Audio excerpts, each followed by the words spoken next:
नमस्ते future AI experts. हमारे AI सफर में एक बार फिर आपका स्वागत है। पिछले मॉड्यूल में हमने देखा कि कैसे प्राचीन भारत के सिद्धांतों से लेकर चार्ल्स बैबेज की एनालिटिकल इंजन तक गणना की दुनिया में क्रांति आई। अब हम एक ऐसे इलेक्ट्रॉनिक युग में प्रवेश कर रहे हैं जहां सपने सच होते हैं और मशीनें सोचने लगती हैं। आज हम एआई के इतिहास का एक और रोमांचक अध्याय के बारे में जानेंगे और ये कहानी है प्रतिभाशाली विद्वानों की, भारी भरकम हार की, अविश्वसनीय वापसी की और उस समय की जब आर्टिफिशियल इंटेलिजेंस ने मानव चैंपियंस को भी हरा दिया। तो तैयार हो जाइए ऐसे इलेक्ट्रॉनिक क्रांति के सफर के लिए। हमारी कहानी की शुरुआत होती है आज द्वितीय विश्व युद्ध से।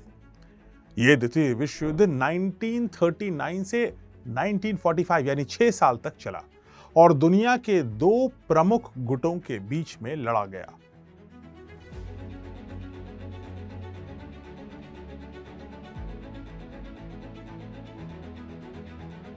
एक तरफ थे एक्सिस पावर्स यानी जर्मनी, इटली और जापान, जिनका नेतृत्व एडोल्फ हिटलर कर रहे थे, और दूसरी तरफ थे एलाइड पावर्स जिसमें ब्रिटेन, फ्रांस, सोवियत संघ और बाद में अमेरिका भी शामिल हुआ।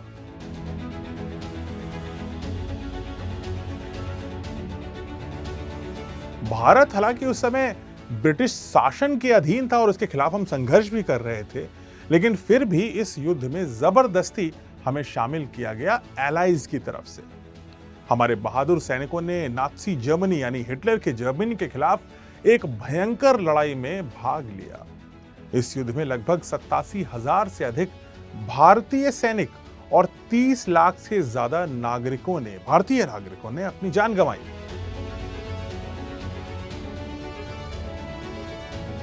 लेकिन यह युद्ध सिर्फ बंदूकों और टैंकों और एयरप्लेन्स का संघर्ष नहीं था, ये एक इंटेलिजेंस की लड़ाई भी थी। इस युद्ध में कई नई टेक्नोलॉजीज का इस्तेमाल हुआ और कई नई टेक्नोलॉजीज का इन्वेंशन भी हुआ। इस युद्ध में पहली बार जेट इंजन का प्रयोग हुआ जर्मनी द्वारा, पहली बार मिसाइलें बनी अगेन जर्मनी द्वारा, और पहली बार टैंक पर आधारित लड़ाइयां लड़ी गई। पहली बार एयरक्राफ्ट कैरियर्स का निर्माण और इस्तेमाल हुआ। पहली बार ऑटोमेटिक यानी स्वचालित बंदूकों का इस्तेमाल हुआ और पहली बार इस्तेमाल हुआ एटम बॉम्ब्स का।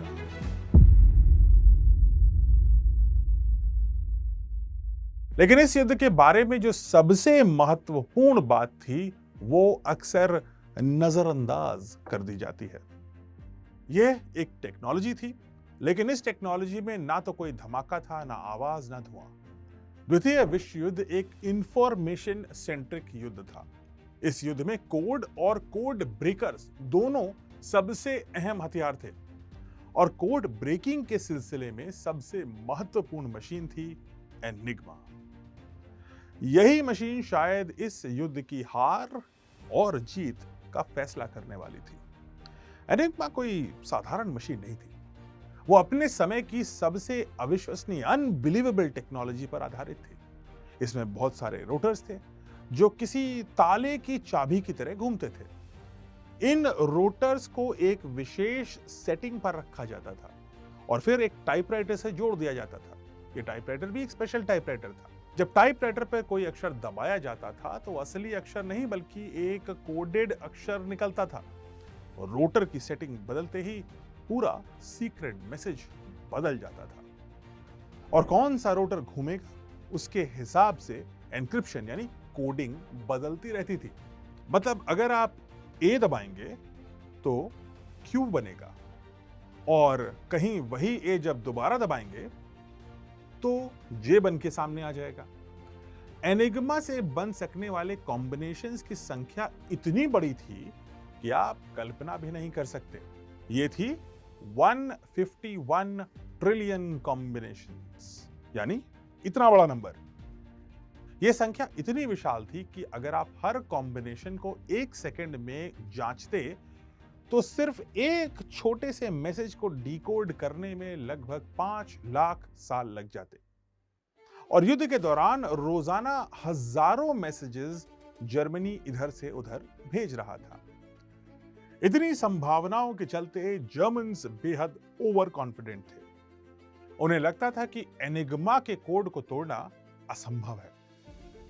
असल में युद्ध के अंत तक, जब तक जर्मन्स हार की कगार पे थे, यानी 1945 तक, तब तक भी उन्हें अपनी एनिग्मा मशीन पर इतना विश्वास था कि उन्होंने इसे बदलने का कोई प्रयास नहीं किया और अपने सारे के सारे गुप्त संदेश अंत तक एनिग्मा मशीन से ही भेजते रहे।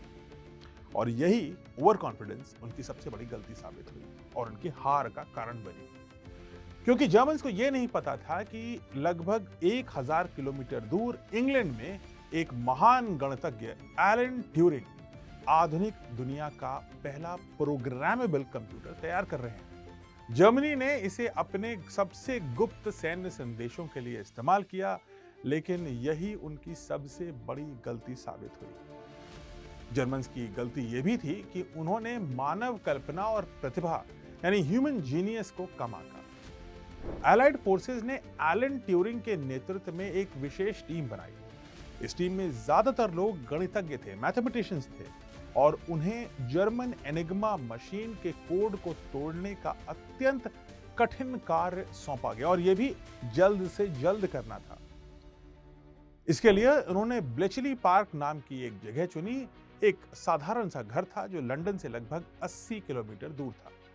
यहीं पर उन्होंने दुनिया का पहला प्रोग्रामेबल कंप्यूटर, जिसका नाम था बॉम्बे, तैयार किया। अब बात करते हैं इस बॉम्बे मशीन की साइज की। यह मशीन लगभग 2 मीटर ऊंची, 2 मीटर लंबी और लगभग आधा मीटर चौड़ी थी। और इस मशीन का वजन लगभग 1000 किलोग्राम था। इतनी बड़ी मशीन को चलाने के लिए एक साथ कई लोगों को काम करना होता था। और यह मशीन बॉम्बे एनिग्मा के जटिल कोड्स को तोड़ने के लिए विशेष रूप से डिजाइन और इन्वेंट करी गई थी। एलन ट्यूरिंग की बॉम्बे मशीन ने एनिग्मा के कोड को कैसे तोड़ा, ये जानते हैं। जर्मनी का एक और दुश्मन था पोलैंड, जिसको उसने युद्ध के शुरुआती दिनों में ही हरा दिया था। लेकिन ऐसा होते समय कुछ पोलिश सोल्जर्स को एक एनिग्मा मशीन ऐसी मिल गई जो वर्किंग कंडीशन में थी। और जब पोलैंड ने सरेंडर किया और हारा जर्मनी से, तब ये मशीन, ये पोलिश सोल्जर्स इंग्लैंड लेकर के आ गए। इसी मशीन का इस्तेमाल करके एलन ट्यूरिंग और उनकी टीम ने पैटर्न्स को तोड़ने का पहला प्रयास शुरू किया। बॉम्बे मशीन्स में एनिग्मा के रोटर्स को बेस मानकर अपने खुद के रोटर्स तैयार किए, यानी जैसे रोटर्स एनिग्मा मशीन में थे उसी से मिलते जुलते रोटर्स बॉम्बे ने कॉपी किए। इसका सिर्फ एक ही काम था, उस दिन के एनिग्मा मशीन की एग्जैक्ट सेटिंग को क्रैक कर लेना। और इसके लिए मशीन को एक बेहद चतुर चाल चलनी पड़ी। एलन ट्यूरिंग की टीम ने एक चीज नोटिस किया कि जर्मन्स हर मैसेज की शुरुआत में एक विशेष ग्रीटिंग्स देते हैं। जैसे हम नमस्ते बोलते हैं, उसी प्रकार से जर्मन्स हेल हिटलर लिखते थे। वो अपने सुप्रीम कमांडर, अपने चांसलर हिटलर को संबोधित करते हुए ही सारे मैसेज शुरू करते थे। यही पहला क्लू था जिससे बॉम्बे ने कोड क्रैकिंग की शुरुआत करी। रोटर की सेटिंग और एनिग्मा कोड की सेटिंग को मैच करने के लिए पहला शब्द हेल यूज किया गया। अगर आपको पता होता कि मैसेज कैसे शुरू होगा, तो आप दोनों रोटर्स को एक ही पोजीशन में सेट कर देते हैं। जब तक जर्मन्स रोटर की सेटिंग एक जैसी रहती है, बॉम्बे मशीन्स उस दिन के सारे मैसेजेस क्रैक कर लेती थी। जैसे ही अगले दिन जर्मन सेटिंग्स बदलते थे, बॉम्बे मशीन्स वापस हेल हिटलर के मैसेज को बैक ट्रैक करते हुए फिर से डिकोड करने की शुरुआत कर देती थी, यानी वो अपनी सेटिंग बदल लेती थी। इस तरह एक जर्मन कोड को क्रैक करने में बॉम्बे मशीन को महज कुछ मिनट ही लगते थे और देखते ही देखते पता चल जाता था कि जर्मन सबमरीन कहां से अटैक करेगी, उनके टैंक किधर जाएंगे, कहां एयर अटैक्स होने वाले हैं, कौन सी जगहों पर हथियार या गोला बारूद समाप्त हो रहा है और कितने सैनिक किस लोकेशन पर मौजूद हैं। यह मशीन बहुत ही शक्तिशाली थी और इतनी शक्तिशाली थी कि ब्रिटेन ने अपने सबसे करीबी दोस्त और अपने एलाय सोवियत यूनियन यानी रशियंस को भी इस प्रोजेक्ट के बारे में कोई जानकारी नहीं दी। हाँ, कभी कभी बस इतनी इंफॉर्मेशन भेज दी जाती थी कि जर्मन रूस में कहां अटैक करने वाले हैं ताकि वो लोग उसको बेहतर डिफेंड कर पाए। लेकिन किसने कोड तोड़ा, कौन सा इक्विपमेंट बना, ये ब्लेचली पार्क क्या है, एलन ट्यूरिंग कौन है, कैसे ऑपरेट होता है, इस बात की खबर ब्रिटेन ने अपने खुद के मित्र राष्ट्रों को नहीं दी। ट्यूरिंग के प्रोग्रामेबल कंप्यूटर यानी बॉम्बे ने युद्ध को छोटा कर दिया और ऐसा माना जाता है कि सिर्फ इस इन्वेंशन से यानी दुनिया के पहले प्रोग्रामेबल कंप्यूटर से एलन ट्यूरिंग ने लगभग 1.7 करोड़ यानी 1,70,00,000 जानें बचाईं और युद्ध को 10 साल से घटा करके महज 6 साल में समाप्त करने में सहायता करी। लेकिन ट्यूरिंग ने केवल युद्ध में जीत ही नहीं दिलाई बल्कि कंप्यूटर विज्ञान में एक नया चैप्टर, एक नया मोड़ लाया। उनकी कामयाबी ने यह साबित कर दिया कि मशीनें वाकई सोच सकती हैं। और वो कैसे? ट्यूरिंग ने यह दिखाया कि मशीनें न केवल कैलकुलेशंस कर सकती थीं बल्कि पैटर्न्स को पहचान कर सही निर्णय लेती थी। एलन ट्यूरिंग की बॉम्बी मशीन ना सिर्फ डेटा पे काम करती थी, ऐसा नहीं था कि वो सिर्फ जर्मन मैसेजेस को लेकर के किसी मशीन में डाल करके रिजल्ट्स निकालती थी, बल्कि वो एक विशेष पैटर्न रिकग्निशन पर भी आधारित थी। और वो पैटर्न उसे मिलता था मैसेज की शुरुआत में यानी हेल हिटलर की शुरुआत से। इसी हेल हिटलर की शुरुआत से वो एक पैटर्न रिकग्नाइज करती थी। इस पैटर्न के आधार पे वो अपने रोटर्स की पोजीशन सेट करती थी और उसके बाद का काम आसान हो जाता था। यानी ये मशीन अपने आप एल्गोरिथम क्रिएट करती थी आने वाले डेटा को एनालाइज करने के लिए। और इसी कारण जो मैसेज को क्रैक करने में शायद 5 लाख साल लगते, वो महज कुछ मिनटों में क्रैक होने लगे। अगर जर्मन अपने संदेशों में हेल हिटलर का प्रयोग नहीं करते तो शायद एलन ट्यूरिंग की बॉम्बी मशीन काम नहीं कर पाती या इतनी कारगर नहीं होती। और अगर ऐसा नहीं होता तो संभवतः द्वितीय विश्व युद्ध में जीत एलाइज की नहीं, हिटलर की होती। यह सबसे स्पष्ट हो गया था कि भविष्य में कंप्यूटर सिर्फ सैन्य उपयोग तक सीमित नहीं रहेंगे बल्कि वे सैन्य और सिविलियन दोनों क्षेत्रों में एक अहम भूमिका निभाने वाले हैं। युद्ध के बाद वैज्ञानिक और इंजीनियर्स ने ट्यूरिंग के विचारों को वास्तविकता में बदलना शुरू किया। ट्यूरिंग की बॉम्बी मशीन एक मैकेनिकल डिवाइस थी, यानी इसमें कोई इलेक्ट्रॉनिक सर्किट नहीं थे, लेकिन इसकी भूमिका दुनिया के पहले इलेक्ट्रॉनिक कंप्यूटर को जन्म देने में बहुत ही महत्वपूर्ण थी। और इस पहले इलेक्ट्रॉनिक कंप्यूटर का नाम था एनियाक यानी electronic numerical integrator and computer. ENIAC जिसे 1945 यानी युद्ध के तुरंत बाद संयुक्त राज्य अमेरिका में विकसित किया गया था, वो पहला जनरल पर्पस इलेक्ट्रॉनिक कंप्यूटर था। आज भी जो हम कंप्यूटर इस्तेमाल करते हैं वो सभी इलेक्ट्रॉनिक होते हैं। एनियाक ने ट्यूरिंग की मशीन से हजारों गुना तेज गणना करने की क्षमता रखी, लेकिन इसे चलाना उतना आसान नहीं था। एनियाक का आकार इतना बड़ा था कि एक पूरा हॉल या एक घर भर सकता था। 1800 स्क्वायर फीट के पूरे एरिया में इस कंप्यूटर को बिछाया जाता था, जिसमें 18,000 से ज्यादा वैक्यूम ट्यूब्स थी और 150 किलोवाट की ये पावर खाता था। ये इतनी पावर खाता था कि आज के समय में ये कानपुर में 35 घरों की एक दिन की बिजली एक साथ दे सकता था। इसे प्रोग्राम करने के लिए इंजीनियर्स को केबल्स लगानी पड़ती थी और हंड्रेड्स ऑफ स्विचेस को ऑन ऑफ यानी फ्लिप करना होता था। लेकिन एनियाक का सबसे बड़ा योगदान यह था कि यह पहला इलेक्ट्रॉनिक प्रोग्रामेबल मशीन था। इसका मतलब यह था कि एनियाक को नए कार्य करने के लिए प्रोग्राम किया जा सकता था, ठीक उसी प्रकार से जैसे आज के कंप्यूटर्स। एनियाक हर सेकंड 5000 इंस्ट्रक्शंस प्रोसेस कर सकता था और अपने जमाने में ये एक बहुत बड़ी बात थी। हालांकि आज की तुलना करें तो एक छोटा सा स्मार्टफोन लगभग 35 ट्रिलियन इंस्ट्रक्शंस पर सेकंड प्रोसेस कर सकता है। इसका मतलब यह हुआ कि आपके हाथ में मौजूद जो छोटा सा फोन है वो दुनिया के सबसे स्मार्ट कंप्यूटर जो उस जमाने में था 1945 से, उसकी तुलना में 7 अरब गुना ज्यादा तेज था, यानी 7 बिलियन टाइम्स फास्टर है आपका स्मार्टफोन एनियाक से।